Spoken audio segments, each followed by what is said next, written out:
Прилетели в Гонконг, наконец-таки. После долгой изнуряющей работы. Пойдем. Слышь, вот. Все. Не работает после долгого полета.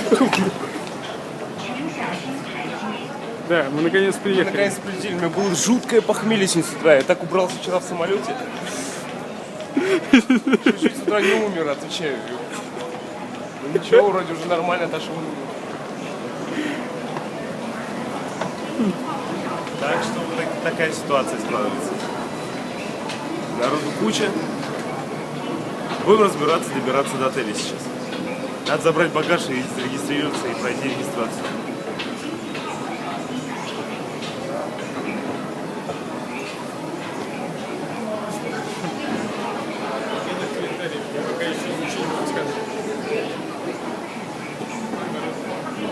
Любопытно смотрит за тем, что мы сейчас делаем.